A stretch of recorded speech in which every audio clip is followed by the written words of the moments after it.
आज का संचालन एक नया प्रयोग करना चाहते हैं हम। आपने पुरुषों से संचालन कवि सम्मेलन का बहुत देखा होगा, अक्सर पुरुष ही संचालन करते हैं। कोई ना कोई कवि हम लोगों में से आके और संचालन करना शुरू कर देता है। हमारे प्रधानमंत्री जी बेटी पढ़ाओ बेटी बढ़ाओ का नारा देते हैं, तो आज हमने भी सोचा है कि इस कवि सम्मेलन का संचालन हम एक कवित्री को दें। और इस मंच पर डॉक्टर भुवन मोहिनी हैं, बहुत योग्य कवित्री हैं, दो विषयों में पीएचडी की है उन्होंने, बहुत अच्छा बोलती हैं, कविताएं बहुत अच्छी करती हैं। तो आज हम सब कवियों का मन है कि हम सारे, वो घर पे भी अपने बागडोर संभालती हैं, तो आज इस मंच की भी बागडोर संभालें। मैं आपका बहुत बहुत आभारी हूं कि आपने मेरे इस वाक्य का समर्थन किया। तो मैं डॉक्टर भुवन मोहिनी जी से अनुरोध करूंगा कि आज अपनी वाणी से, अपनी योग्यता से इस कवि सम्मेलन को संचालित करें और जितना अच्छा खूबसूरत से खूबसूरत हो सके इसको निभाएं आज की रात। और अपने कवियों से भी अनुरोध करूंगा कि आज खुल के क्रीज पे खेलें। सब लोग अच्छे लोग हैं, ये मेले ठेले का कवि सम्मेलन नहीं है, इनवाइटेड ऑडियंस है, अच्छे लोग हैं, कविता को समझने वाले लोग हैं। विनोद जी का प्रयास है कानपुर में साहित्य की एक ज्योत जलनी चाहिए, और उनके माध्यम से अगर ये ऐसा प्रयास शुरू होता है तो हमारे लिए भी बहुत अच्छा होगा, आप लोगों के लिए भी बहुत अच्छा। आज बहुत बात की हम दिन में, उन्होंने कहा कि 50+ जो थे वो कवि सम्मेलनों में आते नहीं हैं। आज हमने 50+ लोगों को बुलाया है। ये मैंने उनका समर्थन किया कि जो नए लड़के हैं वो सिर्फ शोरगुल करने कवि सम्मेलनों में चले जाते हैं, लेकिन जो शालीन श्रोता है, जो गंभीर श्रोता है, वो कवि सम्मेलनों में जाने से कतराता है। आज एक प्रयास है आप लोगों के लिए, आप लोग जोरदार समर्थन करिए तालियों से। मैं बुलाता हूं डॉक्टर भुवन मोहिनी जी को।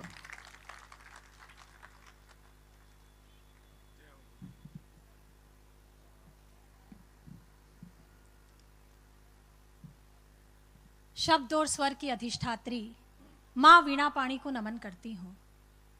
बहुत खूबसूरत मानस का ये मंच मून एंड मार्स रिजॉर्ट ने सजाया है, इस मंच को भी बहुत बहुत प्रणाम करती हूँ। आप सभी सुधी श्रोता जो इस काव्य निशा में सम्मिलित होने के लिए आए हैं, आपको विशेष नमन। सबसे पहले तो मैं बता देती हूँ कि मेरा पहला संचालन है। हाँ, सच्ची। और मुझे बताया गया है कि ये कवि सम्मेलन भी यहाँ पहली बार हो रहा है। इस पहली बार पे मुझे याद आता है कि एक मरीज जो ऑपरेशन थिएटर में टेबल पर लेटा था, बहुत घबरा रहा था। डॉक्टर ने उससे पूछा कि भाई इतना क्यों घबरा रहे हो? तो उसने डॉक्टर से कहा कि डॉक्टर साहब ये मेरा पहला ऑपरेशन है। तो डॉक्टर ने कहा कि बेटा चिंता मत कर, ये मेरा भी पहला ही ऑपरेशन है।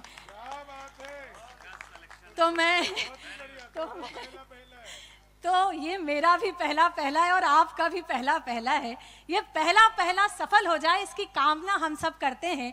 और आज देखिए सबकी आंखों में आंसू है, सभी आंखों में पानी लिए बैठे हैं, हृदय में वेदना है, पीड़ा है, यातना है। ऐसे में अगर कोई संस्था या कोई यूनिटी आपके चेहरे पर एक मुस्कान लाने का प्रयास करती है, ये मून एंड मार्स रिजॉर्ट की पूरी टीम आपके दोनों हाथ उठाकर तालियां इस टीम के लिए होनी चाहिए कि आपके चेहरे पर मुस्कान बांटने का प्रयास इस कवि सम्मेलन के माध्यम से कर रही है। कहते हैं कि जब कोई अच्छा कार्य करते हैं तो माँ की वंदना, उस ईश्वर को याद करके वो कार्य प्रारंभ किया जाता है। हमेशा ये सौभाग्य जब कवियत्री मंच पर होती है तो उसे मिलता है, लेकिन आज जब यहाँ कुछ परंपराएं बदली जा रही है तो आज हम इस परंपरा को भी बदलते हैं। माँ वाणी की वंदना के लिए या तो छोटा होता है, हमारे घर में जब पूजा होती है तो जो घर का सबसे छोटा होता है हम उससे कहते हैं कि तुम अग्नि दो, या घर का जो सबसे बड़ा होता है उससे कहते हैं कि आप अग्नि प्रज्वलित कीजिए।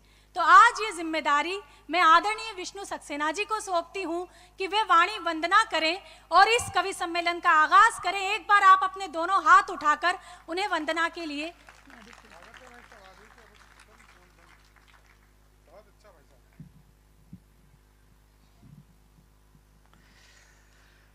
दोस्तों, माँ सरस्वती के चरणों में अपने पुष्प अर्पित करता हूँ।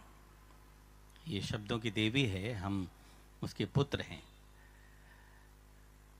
आप भी आज की रात मेरे स्वर में स्वर मिलाइएगा और मैं आप वीणा पाणी से अनुरोध करिएगा कि आज का ये कार्यक्रम सफलता की ऊंचाइयों को छुए। हे सरस्वती माँ तुम्हारी प्रथम करता वंदना हूँ। हे सरस्वती माँ तुम्हारी प्रथम करता वंदना हूँ। काव्य ज्ञान प्रदान कर दो आज करता प्रार्थना हूँ।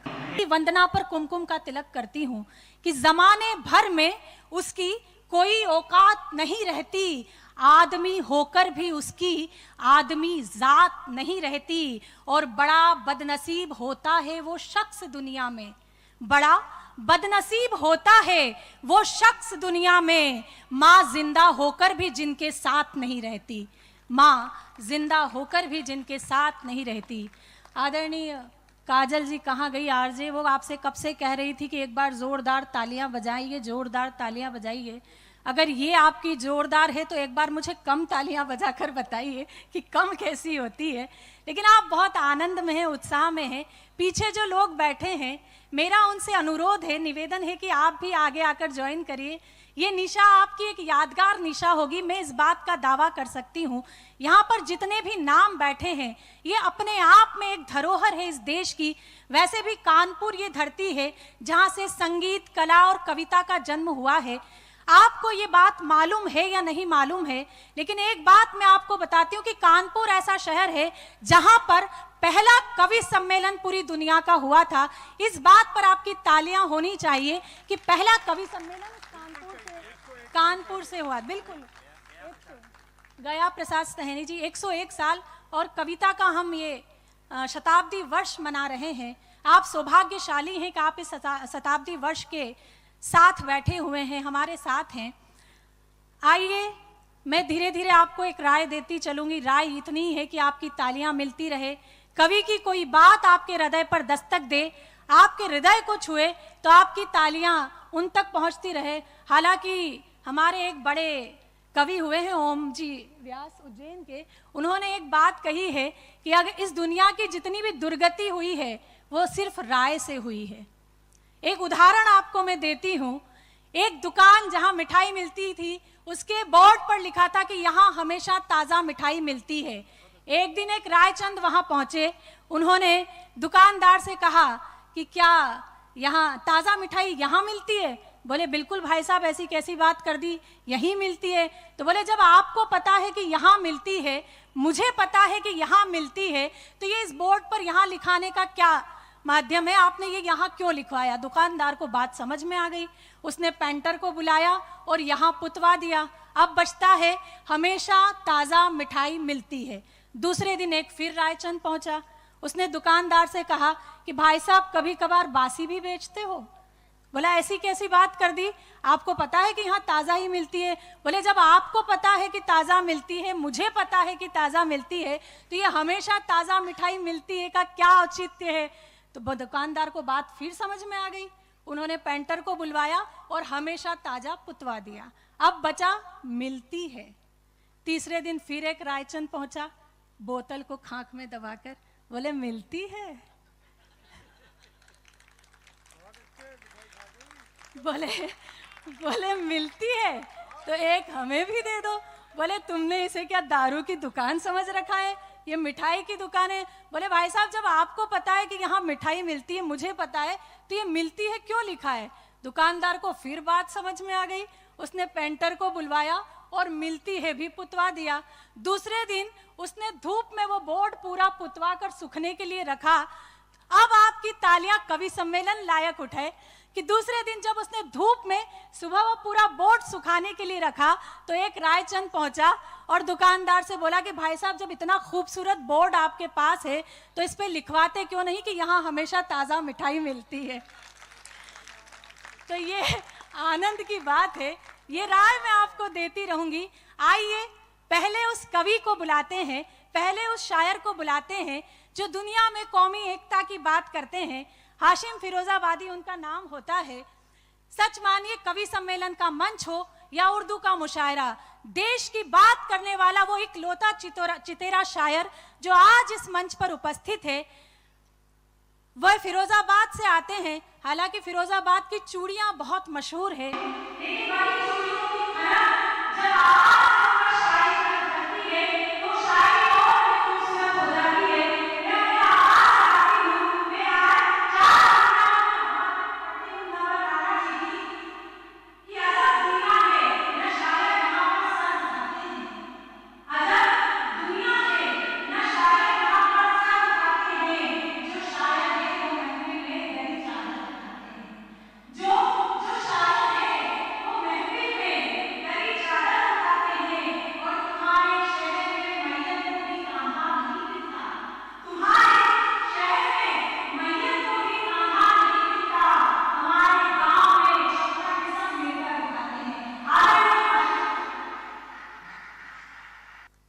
तो यहां से मैं शुरू होता हूं। एक मतलब यूं सुने कि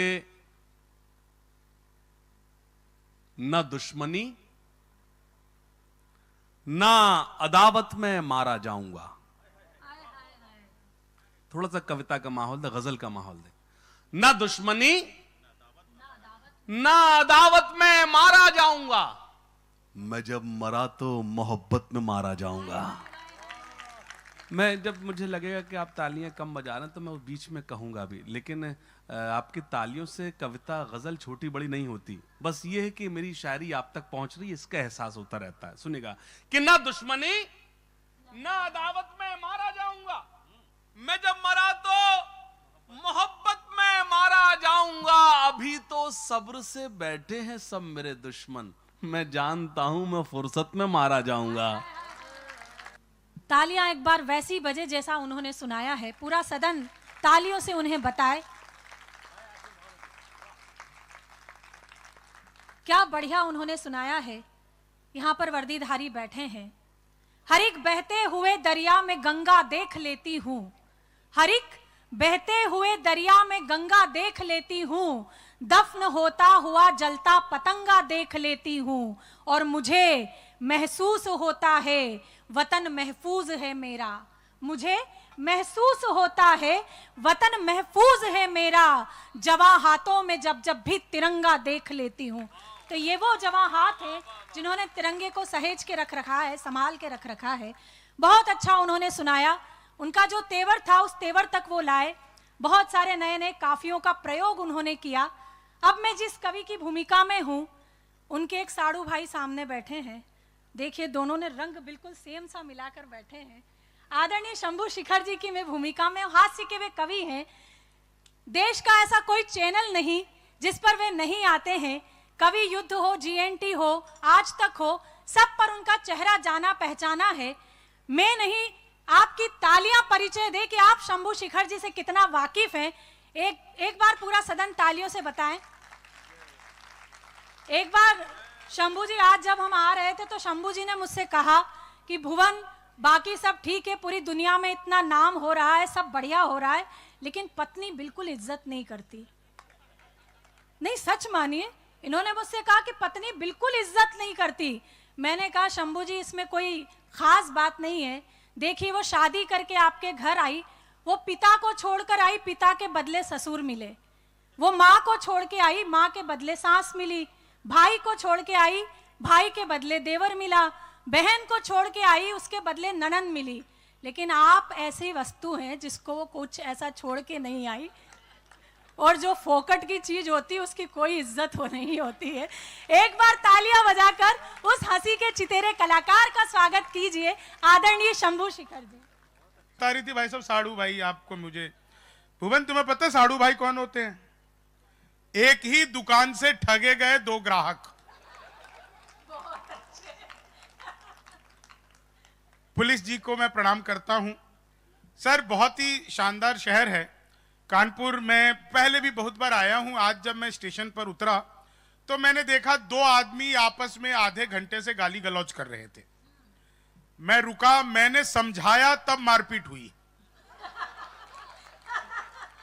कहीं अंजुम रहवर लिखती हैं कि अपने जख्मों को भी आईना बनाया हमने, आपको हंसता हुआ चेहरा दिखाने के लिए इतना आसान नहीं खुद का तमाशा बनना, कलेजा चाहिए लोगों को हंसाने के लिए। बहुत बहुत आभार, धन्यवाद, जय हिंद। गाकर पढ़ने वाले इस देश में बहुत कम नाम है, उसमें से सबसे बड़ा नाम जो है वो आज इस मंच पे, अगर उन्होंने आपके हृदय पर दस्तक दी हो, आपको गुदगुदाया हो, हंसाया हो, तो एक बार पूरा पांडाल तालियों से उनका स्वागत करें। आदरणीय शंभू शेखर जी, बहुत अच्छा इन्होंने सुनाया और आपने सुना भी, रंग भी इतना पक्का पाया है कसम से। सच मानिए, इस आदमी के हाथ में 10 मिनट तक अगर लिम्का का ग्लास दे दो तो उसे कोको कोला बनने में कोई नहीं बदल सकता। ये बहुत अच्छा। पुलिस बैठी है, वो पुलिस जो किसी के बाप की नहीं सुनती, वो भी कविता सुन रही है। मैं उन्हें भी प्रणाम करती हूँ और मुस्कुरा भी रही है।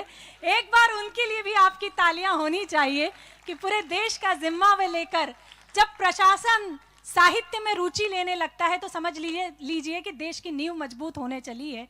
बहुत अच्छा आप लोग सुन रहे हैं। अब मैं उस गीतकार की भूमिका में हूँ। आदरणीय गजेंद्र प्रियांशु जी, उत्तर प्रदेश का एक ऐसा नाम जो तेजी से आगे बढ़ा, कई सारे सम्मान इनके खाते में आए। आदरणीय विष्णु सक्सेना जी एक ट्रस्ट चलाते हैं, इनके माता जी के नाम से सरला ट्रस्ट, उससे जो एक सम्मान मिलता है, आदरणीय विष्णु सक्सेना सम्मान उन्हें मिला। देवल आशीष सम्मान, गीत गंधर्व सम्मान, ऐसे कई सम्मान उनके खाते में आए हैं। वो गीतकार जो आपके चेहरे पर मुस्कुराहट देते देते आपके हृदय पर दस्तक देता है और कब आंखों की कोरों से बह निकलता है, ऐसे गीतकार का एक बार आप तालियों से स्वागत कीजिए। एक बार पूरा सदन तालियां बजाए।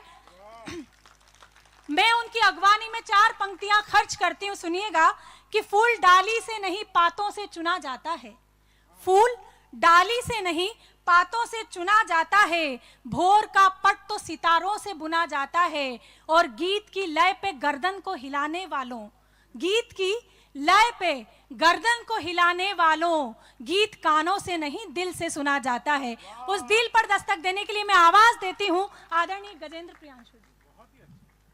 पहली बार डॉक्टर भुवन मोहिनी जी संचालन कर रही हैं, उनको बधाई भी देता हूं कि इतना अच्छा संचालन आपका पहली बार हो रहा है, तो भविष्य सोच करके मन आह्लादित है कि भविष्य में बहुत ही अच्छा आप संचालन करेंगी। कवि सम्मेलन तो अच्छा हो ही रहा है, सब लोग अच्छा पढ़ रहे हैं। मेरे पास घर ही नहीं है तो कहा। जब से मोदी जी इस देश में आए हैं तब से इस देश में सब उल्टा पुल्टा हो रहा है। अक्षय कुमार जी धर्म पर भाषण देते हैं, सलमान खान जी भूगोल बताने लगे हैं, डॉक्टर भुवन मोहिनी जी संचालन करने लगी हैं। अब इससे ज्यादा इस देश की तरक्की और क्या होगी। बहुत अच्छा कवि सम्मेलन चल रहा है। शंभू जी ने बड़ी अच्छी बात कही, इनके पड़ोस में नागिन रहती है। कह रहे हमको डसा नहीं, कोई अपने फैमिली में किसी को डसता है क्या। बढ़िया है सब। एक बार जोरदार तालियां गजेंद्र प्रियांशु के लिए बजाइए। क्या शानदार कविता उन्होंने सुनाई। दोस्तों, मैं इस माइक पर ऐसे ही अनायास नहीं आया हूं। आप में से कितने लोग पहली बार कवि सम्मेलन सुन रहे हैं? अरे मतलब ये आश्चर्यजनक है हमारे लिए कि आप लोग पहली बार सुन रहे हैं और इतने मन से सुन रहे हैं। कवि सम्मेलन की एक परंपरा होती है कि जो संयोजक संचालन कर रहा होता है उसको भी किसी कवि के द्वारा उसके विषय में उसकी जानकारी देकर बुलाया जाता है। तो मैं डॉक्टर भुवन मोहिनी के विषय में कुछ बातें आप लोगों को बता करके और उन्हें इस माइक तक बुलाऊंगा, और उसके बाद हमारे कवि कुल के श्रेष्ठ कवि, आज यहाँ पर श्रेष्ठ गीतकार डॉक्टर विष्णु सक्सेना जी हैं। एक छोटा सा निवेदन मैं आप लोगों से कर दूं कि आप लोग बहुत कीमती समय निकाल करके यहाँ पर आए हैं, तो जब तक हमारे अंतिम कवि, बहुत थोड़ा सा समय बचा हुआ है, समय निर्धारित है, उसके अंदर में हम कोशिश करेंगे कि कवि सम्मेलन आप लोगों तक पहुंच जाए। तो आप लोग यहाँ पे रुकिएगा, पूरी कवि सम्मेलन सुनकर के जाइएगा। आज जब गजेंद्र प्रियांशु को आप सुन रहे थे, मुझे एक बात अचानक से ही मेरे दिमाग में आई कि आज की तारीख में पूरी दुनिया जब बारूद के ढेर पर बैठी हुई है, नए नए वेपन्स तैयार किए जा रहे हैं, नए नए न्यूक्लियर टेस्ट हो रहे हैं, ऐसे में अगर सारी दुनिया के परमाणु बम को इकट्ठा करके एक साथ अगर विस्फोट कर दिया जाए तो उसके बाद भी अगर कुछ बचेगा तो वो कविताएं होंगी, वो संवेदनाएं होंगी, क्योंकि उसी संवेदनाओं से फिर बुद्ध पैदा होंगे जो युद्ध में खड़े होकर के कहेंगे कि सत्य अहिंसा परम धर्मो। यह कविता के मन की बात होती है। आप लोग इतना अच्छा सुन रहे हैं, मैं अपने सभी कवियों से कहूंगा कि एक बार आपके लिए जोरदार तालियां बजाएं। इतना अच्छा सचमुच पहली बार सुन रहे लोग। आइए, मैं हमारे कवि सम्मेलन की जो संचालन पहली बार कर रही हैं, उन्होंने इतना अच्छा संचालन किया कि आपको देखकर लगा नहीं होगा कि वो पहली बार संचालन कर रही हैं, लेकिन मैं इस बात को जानता हूं कि डॉक्टर भुवन मोहिनी हमारे कवि सम्मेलनों की वो धरोहर है जिनकी एकल प्रस्तुति की न जाने कितनी रातें होती हैं। वो घंटों घंटों श्रोताओं को अकेले कितनी जगहों पर सुनाती है, चाहे वो मुंबई में हो, रायपुर में हो, और जब कानपुर आए हैं तो एक याद तो हम जरूर करना चाहेंगे। वो याद हम करना चाहेंगे राजू श्रीवास्तव जी को, कि जिनके साथ में हमने कितने मंच शेयर किए, कितनी जगह पर हम लोग गए। अभी कुछ दिन पहले भी भुवन जी और हम लोग केसिंगा उनके साथ थे, और वो हम कवियों के बहुत ही, एक बार उनकी स्मृतियों को जोरदार तालियां बजाइए।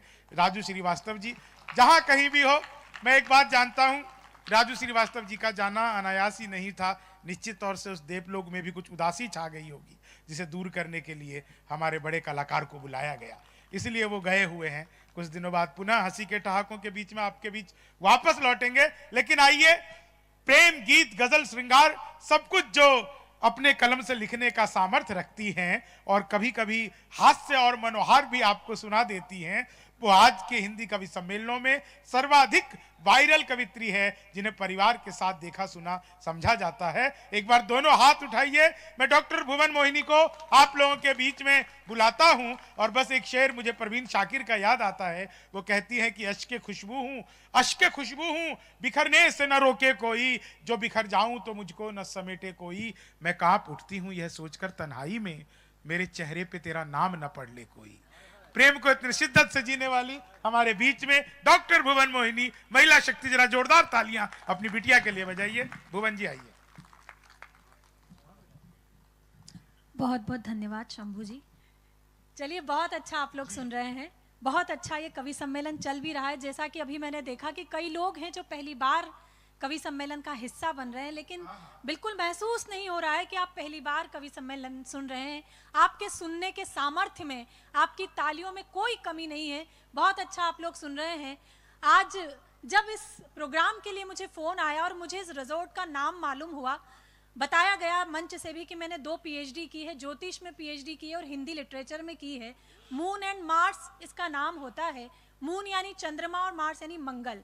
चंद्रमा जो है वो बहुत नरम यानी ठंडाई का प्रतीक है, और मंगल जो है वो गर्माई का प्रतीक है। अब ये दोनों चीजें एक साथ, मंगल को सारे ग्रहों का सेनापति भी कहते हैं, अर्थात वो सेनापति जो दिल में नरमाई लेकर चले, उसका नाम होता है मून एंड मार्स। तो एक बार उस रिजॉर्ट के लिए जिसने ये इतना अच्छा आयोजन आपके लिए सजाया है, इन्होंने मुझे बुला के शनिदेव और बैठा लिया। नहीं, इन्होंने शनिदेव बिठाया है तो साथ में ये कड़क फैमिली भी है। उधर जो खाते पीते दर्शक हैं और श्रोता हैं, वे इस बात को ऐसे समझे कि आइसक्रीम विथ गुलाब जामुन होता है मून एंड मार्स। ये आइसक्रीम है, मैं गुलाब जामुन। काला जामुन है। बहुत अच्छा आप लोग सुन रहे हैं। मैं अपने क्रम पर हूँ, धीरे धीरे आप तक जुड़ूंगी। जो लोग खड़े हैं, धीरे-धीरे इसका चरित्र गिर रहा है। अब मेरे आते पता नहीं क्या क्या होगा। जितनी ताकत है उतनी मैंने लगा दी। अब भी अगर इसका चरित्र गिरे तो मेरा कोई दोष नहीं है। सुनिएगा, एक बार मुझे भी तालियां बजाकर मन दे दीजिए। मैं जी, बहुत अच्छा, वाह वाह वाह। देखिए, ये संजोग की बात होती है। आज आप यहाँ बैठे हैं, सुन रहे हैं, हम आज यहाँ हैं और आपको सुना रहे हैं। संजोग से पूरी सृष्टि चलती है। मैं अपना काव्य पाठ यहाँ से प्रारंभ करती हूँ, 4 पंक्तियां पढ़ती हूँ, सुनिएगा। बड़ी गहराई में जाकर के अंदर से चुराई है, बड़ी गहराई में जाकर के अंदर से चुराई है, ये आंखें झील के जैसी समंदर से चुराई है। ये आंखें झील के जैसी समंदर से चुराई है, और कहाँ आसान था यारों मिलन ये आज का अपना, कहाँ आसान था यारों मिलन ये आज का अपना, ये एक तारीख भी हमने कैलेंडर से चुराई है। ये एक तारीख भी हमने कैलेंडर से चुराई है। तो इस लम्हे को खोने मत दीजिए।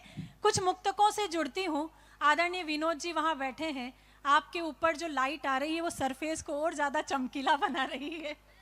नहीं, सच मानिए, पुरुष के सर पे हाथ फेरने का अधिकार केवल 2 ही महिलाओं को होता है, एक माँ को और एक पत्नी को। जब माँ पुरुष के सर पे हाथ फेरती है तो बाल बढ़ते हैं। बहुत अच्छे। और विनोद जी जिस तरीके से ये चमक रहा है, मुझे लग रहा है पूरे मोहल्ले ने हाथ घुमाए।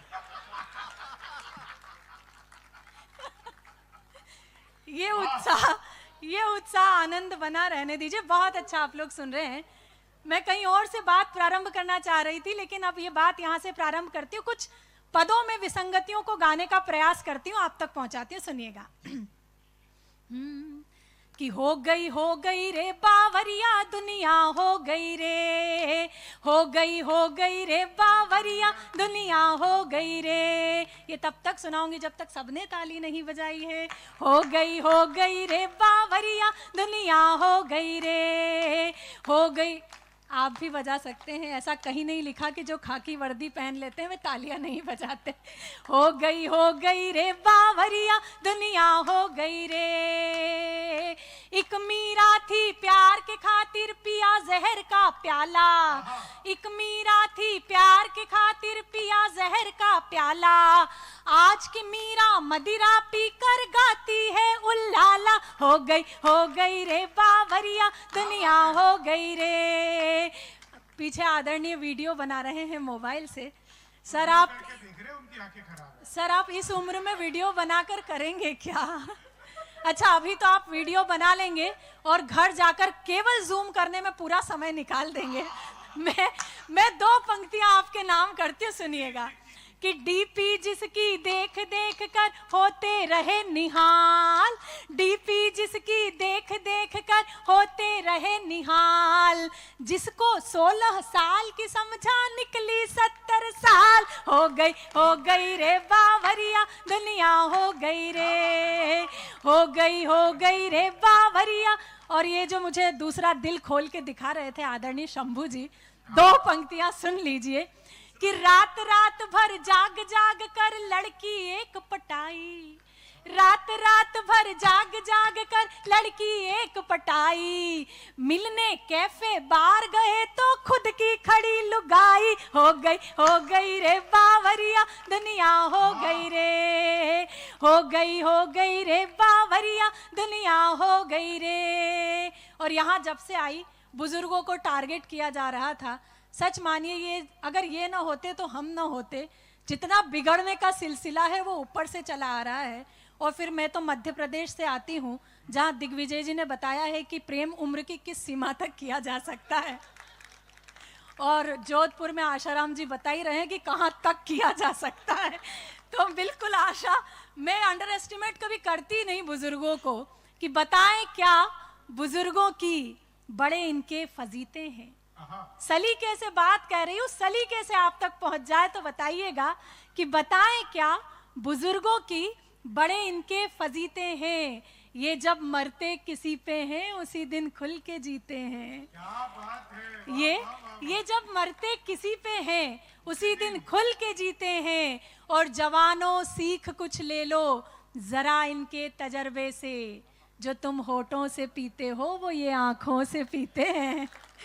ये जितने लोगों को समझ में आई है, 2 पंक्तियां सौंपती हूँ, सुनिएगा। कि भूतकाल छोड़ो दादाजी वर्तमान में लौटो, भूतकाल छोड़ो दादाजी वर्तमान में लौटो। घंटे भर से चूम रहे हो क्यों दादी का फोटो। हो गई रे बावरिया दुनिया, हो गई रे। हो गई। उत्तर प्रदेश में खड़ी हूँ, चुनाव हुए लेकिन चर्चा 5 राज्यों में चुनाव हुए, चर्चा में केवल एक राज्य रहा। मेरी राजनीतिक दृष्टि आप तक पहुंचाती हूं, सुनिएगा। कि रंग उड़ा यूपी में ऐसा सागर सागर बन गया पोखर, रंग उड़ा यूपी में ऐसा सागर बन गया पोखर, उसमें साइकिल को ले डूबा बाबा का बुलडोजर, हो गई रे या दुनिया हो गई रे। मेरा दावा तो नहीं, लेकिन मेरा विश्वास है कि अब तक जो हाथ नहीं खुले, पीछे जो लोग बैठे हैं, वे भी इन दो पंक्तियों में सम्मिलित होंगे। इस क्रम की अंतिम दो पंक्तियां पढ़ती हूँ, मंच से भी आग्रह करती हूँ, सुनिएगा कि आजादी के बाद हुआ है पहली बार अजूबा, आजादी के बाद हुआ है पहली बार अजूबा, योगी से महबूब पिटे और मोदी से महबूबा, हो गई रे बावरिया दुनिया हो गई रे, हो गई रे बावरिया दुनिया हो गई रे। भजन समाप्त, तालियां बजाइए। बहुत आनंद आपने लिया। मेरा मन है दो तीन मुक्ता कोड सुनाकर। आदरणीय विष्णु सक्सेना जी यहाँ बैठे हैं। सच मानिए ये एक ऐसा नाम जो परिचय का मोहताज नहीं। आज हम यहाँ उपस्थित हैं, ये जो टीम बनाई गई है, जिस टीम ने आपके हृदय पर, आपके होठों पर मुस्कुराहट दी है, वो आदरणीय विष्णु सक्सेना जी की बनाई गई है। मेरा मन है कि एक बार आपकी तालियां उनके लिए उठे जिनके कारण हम यहाँ उपस्थित हैं। मैं उन्हें बहुत बहुत धन्यवाद देती हूँ, साधुवाद देती हूँ। कहते हैं कि किसी स्त्री के लिए मुखर होकर श्रृंगार सुनाना बहुत कठिन बात होती है, लेकिन मेरा मानना है कि एक स्त्री ही हो सकती है जो मुखरित होकर श्रृंगार सुना सकती है। मैं कुछ श्रृंगार के मुक्तक जिसकी कल्पना हर पुरुष करता है, मैं वे आप तक पहुंचाती हूँ, सुनिएगा। कि नैनों ने नैनों ही में मदिरा घोली रात भर, नैनों ने नैनों ही में मदिरा घोली रात भर, चांद को पाने की जिद में खिड़की खोली रात भर, चांद को पाने की जिद में खिड़की खोली रात भर, प्रणय सेज पर मैंने उसका आमंत्रण स्वीकार किया, प्रणय सेज पर मैंने उसका आमंत्रण स्वीकार किया, मैं चुप वो चुप दोनों ही चुप, चूड़ी बोली रात भर, मैं चुप वो चुप दोनों ही चुप, चूड़ी बोली रात भर, मैं भी बहकी मन भी बहका वो भी बहका रात भर, सिलवट सिलवट एहसासों पे यौवन दहका रात भर, सिलवट सिलवट एहसासों पे यौवन दहका रात भर, मर्यादा ने मौन तोड़ा दोनों के स्वर मुखर हुए, उसमें महकी में और वो मुझ में महका रात भर, उसमें महकी में और वो मुझ में महका रात भर, मुझ में महका रात भर, मुझ में महका रात भर। बहुत बहुत आभार, बहुत बहुत धन्यवाद।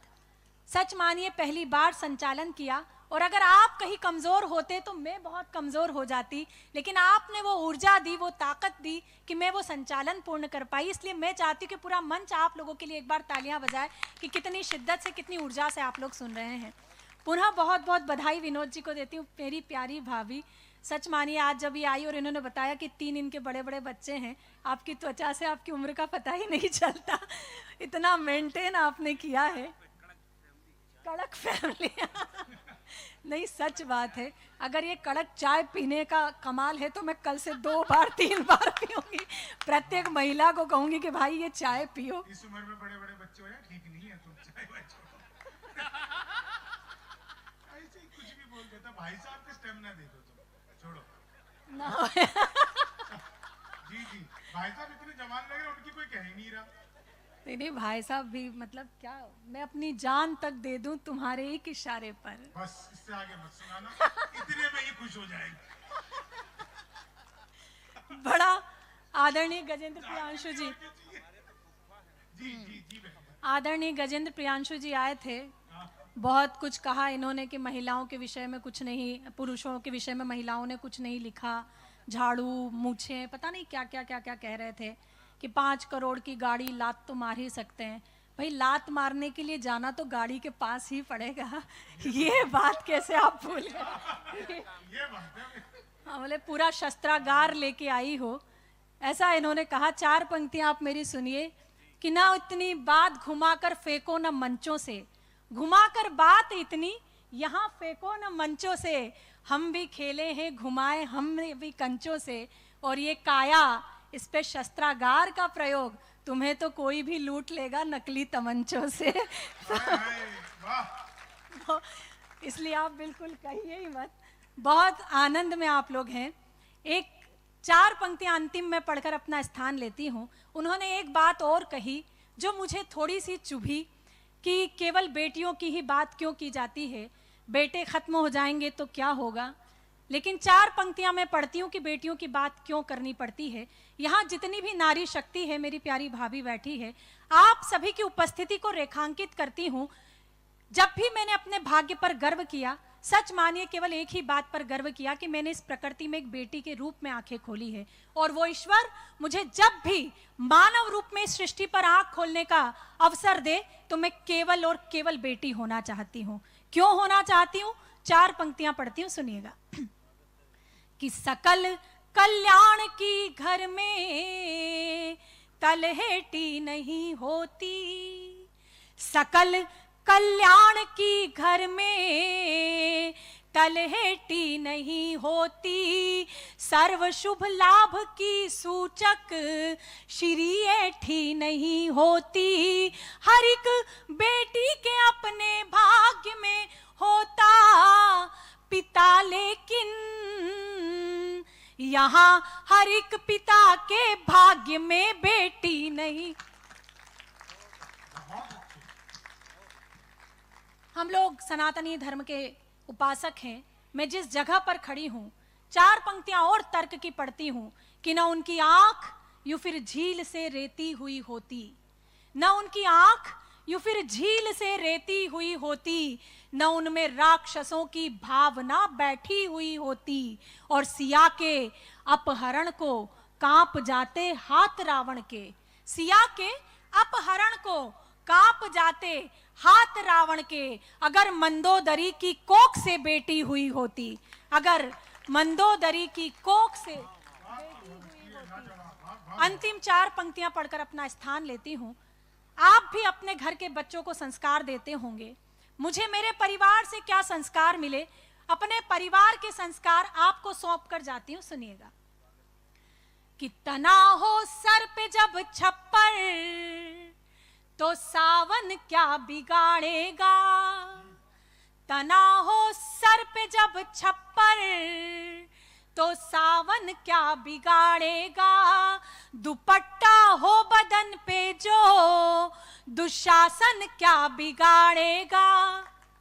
दूसरी पंक्ति अगर आप तक पहुंची है तो मेरा दावा है कि चौथी पंक्ति आपके हृदय की पंक्ति होगी, सुनिएगा।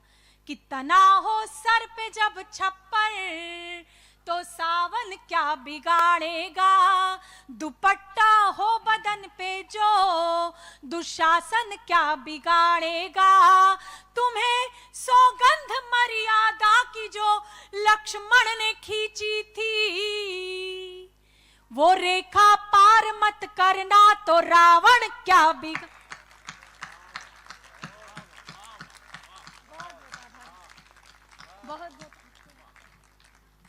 बहुत बहुत आभार, बहुत बहुत धन्यवाद। अब कवि सम्मेलन के शिखर कलश रखने का समय आ गया है। मैं सच मानिए मेरे शब्दों में उतना सामर्थ्य नहीं है कि मैं उनका परिचय दे सकूं, लेकिन ये जिम्मेदारी मुझे सौंपी गई है तो मैं अपनी जिम्मेदारी को ईमानदारी से निभाती हूं। आदरणीय विष्णु सक्सेना जी वो नाम होता है मंचों का। अगर गीतकारों की बात होती है और कोई मंच की सूची बन रही होती है आदरणीय शंभू जी, तो सच मानिए 1 से 10 तक लेकर अगर कोई नाम आता है तो केवल एक ही नाम आता है, वो होता है आदरणीय डॉक्टर विष्णु सक्सेना जी का। कई सारे सम्मान, गोपाल सिंह नेपाली जी का सम्मान, गोपाल दास नीरज सम्मान, और अभी हाल ही में मुंबई से मनहर अवार्ड आपको मिला है।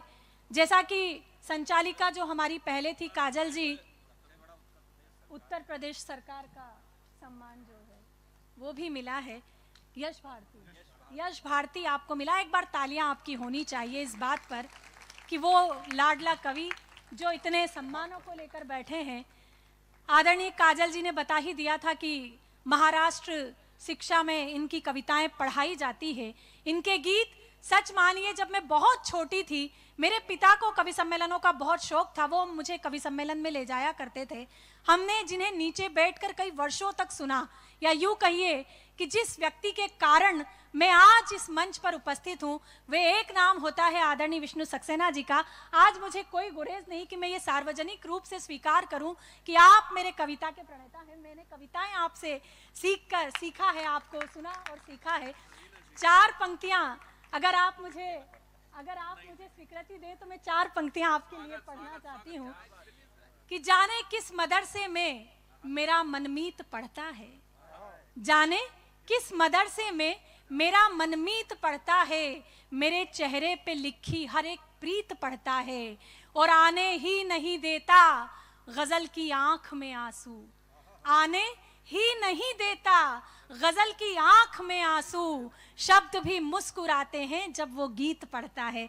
आदरणीय विष्णु सक्सेना जी। पूरा सदन एक बार, इतनी कम तालियां नहीं, पूरा सदन जोरदार तालियों से उनकी अगवानी करे। दिल बीमार सही हो वो दवाएं दे दे। ईश्वरवादी बहुत हूं, इसलिए सबसे पहली 4 पंक्तियां ईश्वर के चरणों में निवेदन करता हूं। दिल बीमार सही हो वो दवाएं दे दे, मैं सब पे प्यार लुटाऊं वो दुआएं दे दे।